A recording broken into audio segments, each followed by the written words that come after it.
Bonjour et bienvenue. Aujourd'hui, on va une petite vidéo sur les thromboses veineuses et donc les caillots sanguins, qui est un problème extrêmement fréquent. Alors, juste on rappelle que on va traiter donc des thromboses veineuses. Les veines, c'est les vaisseaux en bleu. C'est donc le rôle, c'est de ramener le sang de la périphérie vers le cœur. Et donc, lorsque les veines sont thrombosées, ça va donner des manifestations et des symptômes qui varient donc depuis la, la douleur, le gonflement des jambes. Ça peut donner des douleurs très importantes qui peuvent être débilitantes et parfois le patient doit être hospitalisé pour être traité. Donc, le caillou se forme toujours dans les veines parce qu'il y a une raison. Soit que le patient il prend des médicaments ou qu'il a une maladie sous-jacente qui fait qu'il a une tendance à former des caillots, ou bien c'est juste un problème purement d'écoulement sanguin, un problème mécanique, c'est-à-dire qu'il y a un blocage. C'est comme dans la tuyauterie de la plomberie, lorsque vous avez un blocage, et parce qu'il y a quelque chose qui bloque, donc c'est le même problème. Et nous, donc, les médecins d'intervention, donc, ce qu'on fait, c'est on va enlever les caillots à travers un petit trou d'épingle dans la peau, donc il n'est pas nécessaire de faire de la chirurgie, nous on n'est pas des chirurgiens, et on aspire le caillot et en même temps on répare la veine. Donc on va voir un petit peu les illustrations des cas donc, de figures qui sont les plus fréquents. On va parler un petit peu de la maladie de May-Turner et qui cause beaucoup ces thromboses.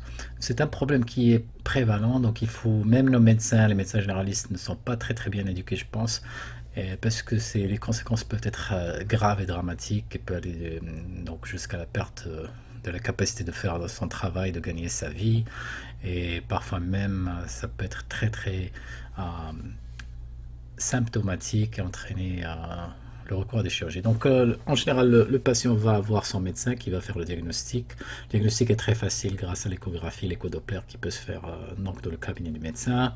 En général, le médecin va commencer donc ce traitement une fois que le diagnostic de thrombose veineuse est fait par des médicaments anticoagulants. Le problème des médicaments anticoagulants, il va falloir les prendre durant une grosse période de temps, ça n'agit pas très vite, le caillot, les médicaments anticoagulants ne dissolvent pas le caillot, il ne faut pas faire disparaître le caillot, il faut juste prévenir que le caillot s'étend. Le problème, si ce n'est pas traité, le caillot va durcir, il va entraîner des phénomènes cicatriciels au niveau de la veine, et la veine, vous pouvez perdre votre veine. Donc, ce qui aboutit à ce qu'on appelle le syndrome post-thrombotique, qui est très difficile à traiter. Donc, il vaut mieux, à mon avis, traiter. Donc, voici un cas de syndrome post-thrombotique, donc la maladie avancée, chronique, c'est des douleurs que c'est très difficile à régler. Donc, dès qu'on a un caillot, il faut consulter un radiologue interventionnel. Pourquoi? Parce que le caillot en lui-même, non seulement il pose problème au niveau de la jambe, mais il peut se détacher et aller donc au poumon et entraîner une embolie pulmonaire. Donc, on a parlé, donc j'ai fait une petite vidéo sur l'embolie pulmonaire qui peut être une maladie mortelle. Et le radiologue interventionnel aussi va dépister ces sténoses, donc ces rétrécissements. Vous voyez, quand il y a un rétrécissement, l'écoulement de sang va prendre beaucoup de temps et chaque fois que c'est lent, donc ça forme des caillots. Donc nous, on est des radiologues d'intervention, on n'est pas des chirurgiens, on n'est pas des chirurgiens vasculaires, on fait de la radiologie interventionnelle. Donc la différence, c'est que tout est fait par l'imagerie guidée, par l'échographie, par les rayons X, et qu'il n'y a pas d'ouverture.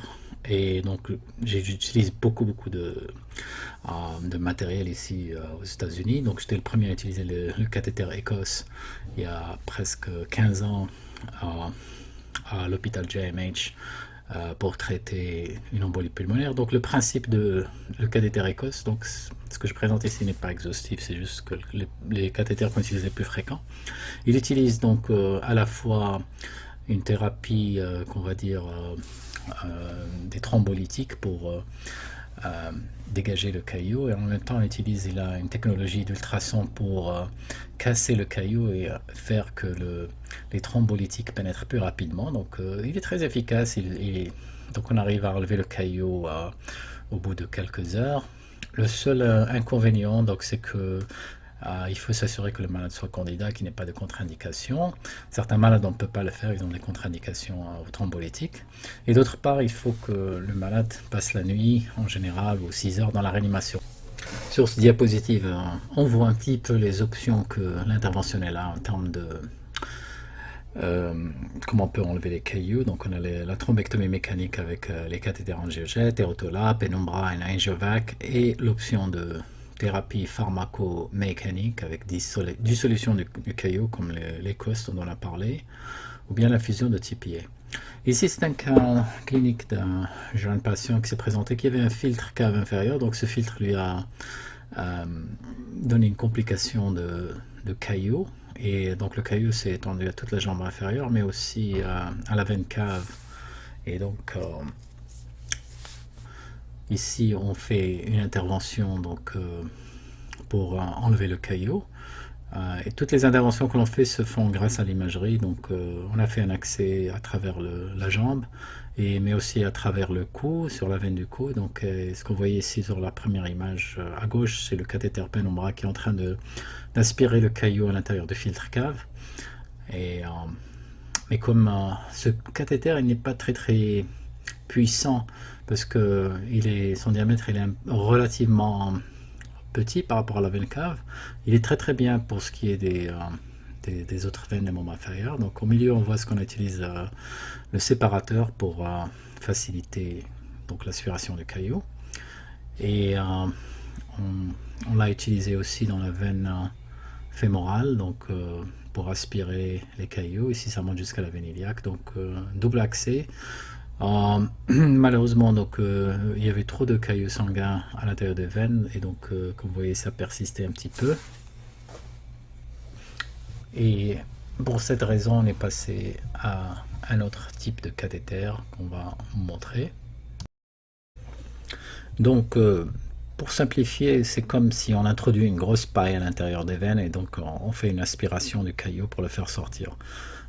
Et donc voilà, donc le Penumbra il a réussi à éliminer, à faire sortir des petits cailloux, mais comme vous voyez, c'était pas les gros cailloux qu'on espérait, parce que ici les cailloux étaient assez grosses dimensions.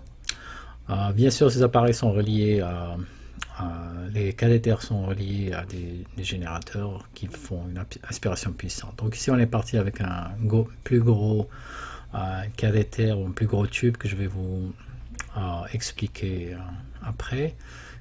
Et donc ce gros tube permet d'aspirer les gros cailloux qui se trouvent dans la veine cave. Sur une seule aspiration, vous pouvez tout faire sortir. Donc et voilà, donc il faut toujours on utilise beaucoup l'échographie endovasculaire dans ces cas pour voir s'il n'y a pas de résidus à l'intérieur et s'il n'y a pas de sténose. Et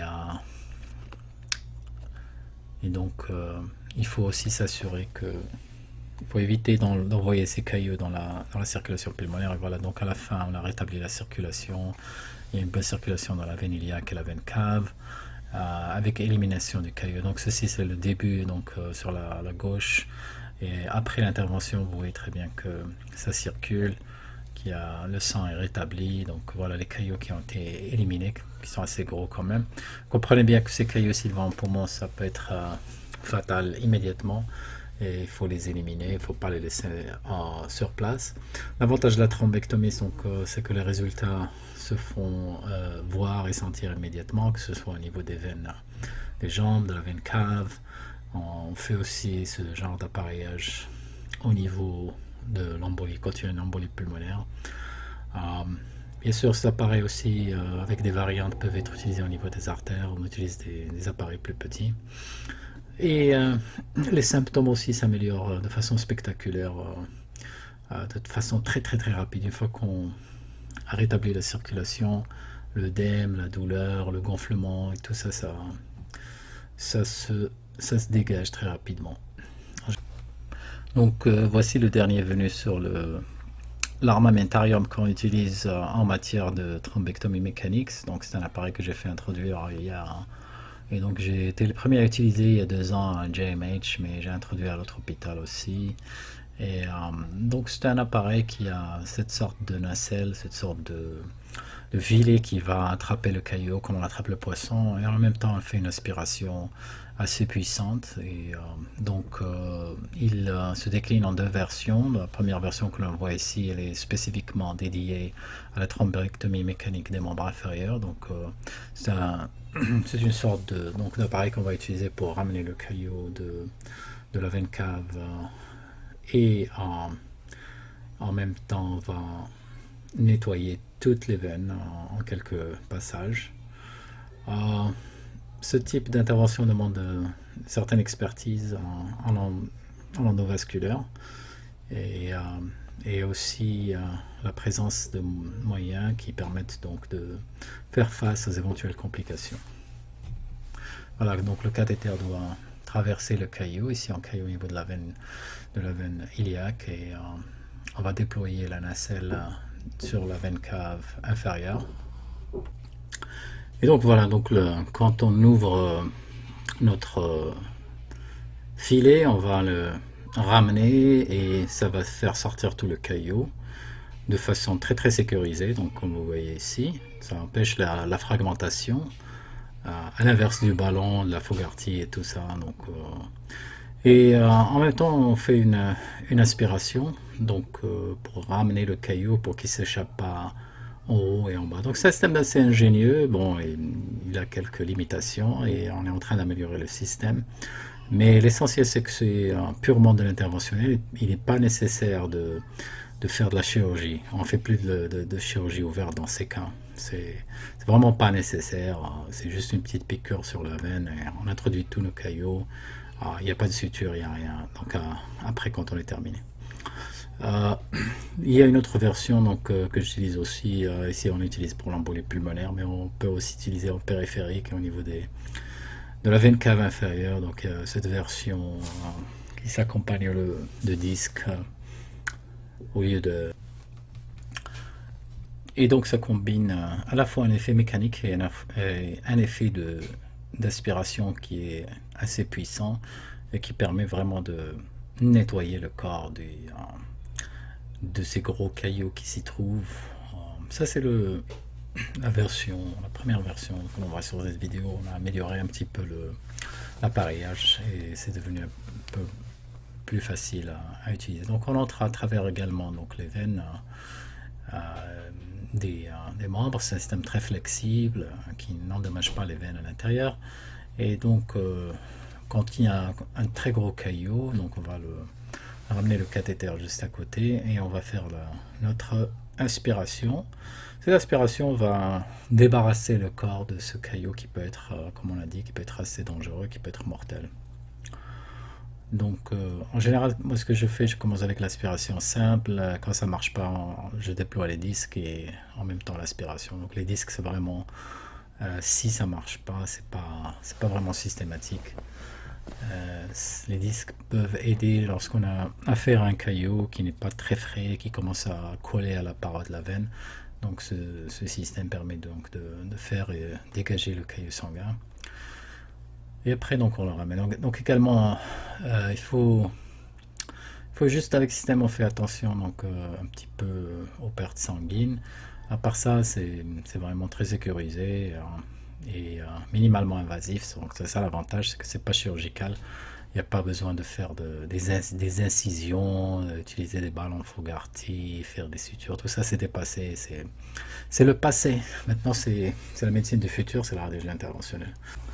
Donc une fois débarrassé du caillou sanguin qui peut être dangereux et qu'on a diagnostiqué une sténose veineuse, il faut la réparer. Donc comment on la répare? Donc la majorité du temps il faut mettre en place un stent, donc que ce soit dans le contexte d'un May Turner ou bien d'une compression cancéreuse ou bien d'une sténose bénigne. Donc on utilise des techniques mini-invasives de cathétérisme pour entrer très rapidement dans les veines. Donc c'est une opération qui est faite sous anesthésie locale. Une fois qu'on a traversé la structure ou la sténose veineuse, ou même parfois c'est complètement bouché, ce qu'on appelle ça en occlusion, on arrive à les réouvrir même si c'est bouché depuis plusieurs années. Donc on fait des techniques endovasculaires qui consistent à dilater donc la veine et mettre en place un stent. Alors c'est quoi un stent? Un stent, c'est un tube en métal en général qui va entraîner une force radiale qui va maintenir la veine ouverte. Et il y a plusieurs types de stents. Ici c'est juste une démonstration. J'en ai testé extensivement et donc pour l'instant mon favori reste les stents algiloïdes de type wall stent. Une fois le stent ouvert, donc parfois on peut mettre en place un ballon pour s'assurer que le stent s'ouvre correctement au diamètre voulu, et donc on fait un contrôle par vénographie ou par échographie endovasculaire pour s'assurer que le stent est correctement mis en place. Bien sûr, le malade va être mis sous anticoagulant après ça. Et voilà, donc on sort les cailloux, et en général c'est ce qu'on peut dégager, ou même j'ai des cailloux plus impressionnants que ça. Voilà, donc ça se peut utiliser pratiquement dans toutes les veines du corps. Voilà ce gros caillou qu'on ramène et qui a été pêché à l'intérieur du corps. Voilà, donc ce sont les techniques de thrombectomie. Après, il faut voir et dépister quelle est la cause du caillou. Il y a toujours une cause. En général, c'est une sténose ou un rapetissement de la veine qui peut être soit comprimé par une tumeur, soit comprimé par une artère. C'est le cas de May-Turner ici. Donc le May-Turner, c'est une maladie très très fréquente qui se voit surtout chez les femmes et qui est due à la compression de la veine iliaque gauche par l'artère. Il faut en général, après qu'on fasse une thrombectomie, il faut toujours placer un stent. Et si la sténose ou le rétrécissement est bénin, donc on le traite juste par un ballon et on met le malade sous traitement anticoagulant. Et à partir de là, on fait un traitement, donc on fait un suivi dans la clinique de radiologie interventionnelle. Ne pas oublier qu'il est impératif de mettre en place des filtres caves inférieurs pour protéger la circulation des poumons de toute migration de cailloux qui peut entraîner une embolie pulmonaire. Lorsque le caillou est dissous, donc on fait en général un suivi, on donne le malade un suivi au bout de 3 mois pour enlever le filtre cave. Ce ne sont pas des filtres caves permanents, c'est juste des filtres temporaires qui servent juste à protéger les poumons. Donc comme vous avez vu, il y a énormément d'évolution dans le cadre des techniques de radiologie interventionnelle pour traiter la maladie veineuse thromboembolique. On peut faire des techniques mini-invasives, il n'est pas nécessaire de faire de la chirurgie lourde ou de mettre le malade sous anesthésie générale pour faire cela. Les techniques sont extrêmement efficaces et garantissent donc le retour à la normale très très vite avec le minimum de dégâts aux patients, le minimum de risques, et permettre le retour à la vie normale et aussi de sauver le malade, sauver la vie du malade et prévenir le syndrome post-thromboembolique qui peut être vraiment invalidant. Donc voilà, on a fait juste un tout petit survol des techniques de radiologie qu'on utilise chaque jour. J'espère que ça a été utile. Si vous aimez, faites un petit like, n'hésitez pas à vous inscrire à la chaîne pour rester au courant. Je vais essayer de mettre en ligne à chaque fois les techniques que l'on utilise chaque jour au niveau de la radiologie interventionnelle. Voilà, merci et à bientôt.